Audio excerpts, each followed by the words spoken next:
Vous êtes sur NC News, bienvenue dans votre JT quotidien. Ce soir, au menu de l'actu, rapport accablant du GIEC sur le réchauffement climatique dans le Pacifique, le patron d'Anticor, invité spécial de NC News, et portrait d'un grimpeur hors norme de 83 ans. Montée des eaux, sécheresse, fonds marins et barrières de corail menacées, le rapport du GIEC sur le réchauffement climatique laisse craindre le pire pour la région Pacifique. Ces prévisions sont alarmantes et certains changements seraient déjà irréversibles. Plus de détails avec Beryl Ziegler. Alerte rouge pour l'environnement. Les experts du GIEC ont dévoilé ce lundi dans un nouveau rapport que le climat change plus vite et avec davantage d'intensité que ce que l'on redoutait. L'influence humaine a réchauffé le climat à un niveau sans précédent depuis au moins 2000 ans, avance le groupe d'experts. La température mondiale devrait augmenter de plus 1,5 degré d'ici 2030 par rapport à l'ère pré-industrielle, soit 10 ans plus tôt que la précédente estimation du GIEC il y a 3 ans. Et les conséquences ne seront pas moindres pour la région Pacifique. Sauf à prendre des mesures drastiques qui inverseraient la tendance, on peut s'attendre à des périodes de sécheresse plus longues, des phénomènes extrêmes plus violents et une montée du niveau de la mer de près d'1 mètre d'ici 2100. Le phénomène est déjà perceptible à Lansvata, où d'importants travaux sont en cours pour lutter contre l'érosion côtière. L'UNC a une nouvelle présidente. Catherine Riss a été élue aujourd'hui à la tête de l'université en remplacement de Gaëlle Lagadec, professeure d'économie, chercheuse et directrice du laboratoire de recherche juridique et économique. Catherine Riss exercera un mandat de 4 années. En avril dernier, le parquet national financier ouvrait une enquête pour suspicion de corruption dans l'attribution du marché du câble sous-marin de l'OPT. NC News reçoit ce soir Thierry Blaiseau, le patron d'Anticor, qui revient sur les soupçons de délit de favoritisme et de prise illégale d'intérêt qui pèsent dans cette affaire. Il est interrogé par Beryl Ziegler.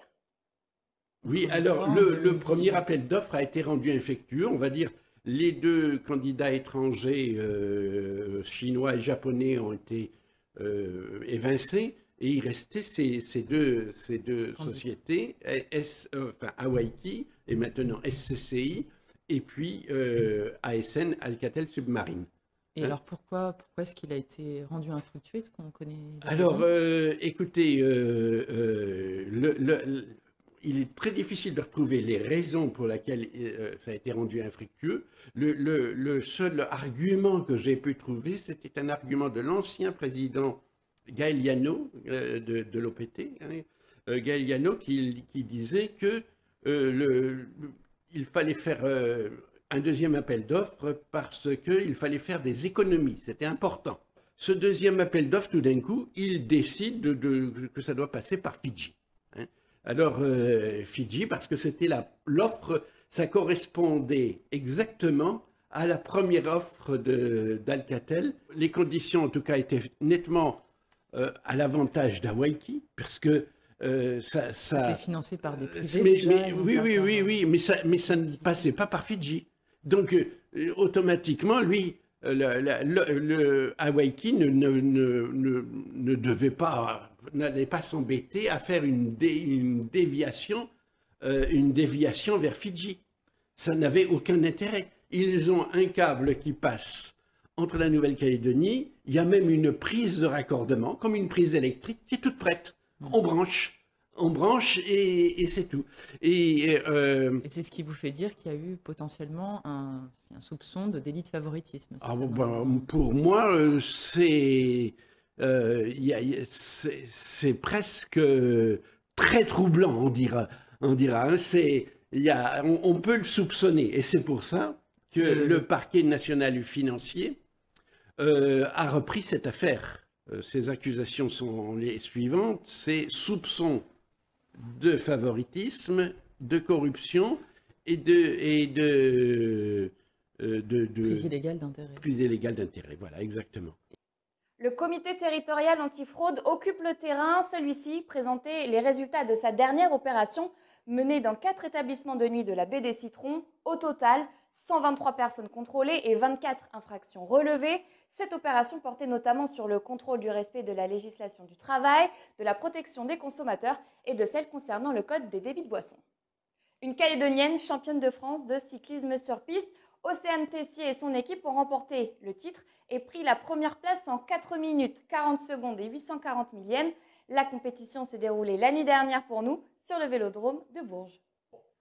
Une autre belle performance pour terminer, il s'appelle Alain Houdan, il a 83 ans et vient de réaliser sa 105e et dernière ascension du mont Humboldt, le deuxième plus haut sommet de l'île, rencontre à domicile de ce passionné hors norme.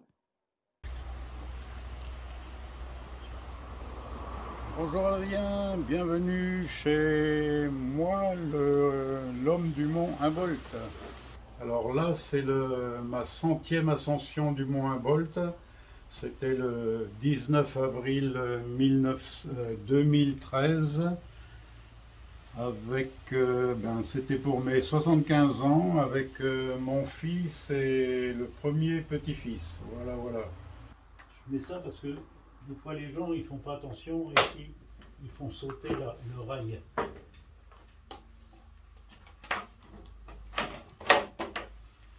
Voilà.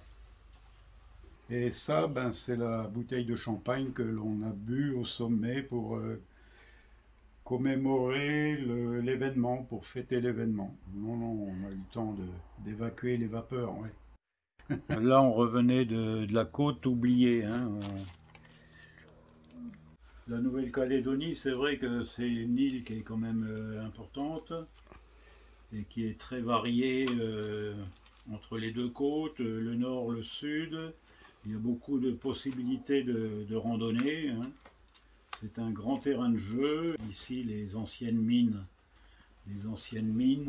Bon, il faut quand même être très prudent et puis ne jamais partir seul. Avec les différents parcours que j'ai fait à travers différents continents, je dois bien totaliser 30 à 40 000 km. J'ai dû faire le tour de la planète uniquement en marchant. Ouais.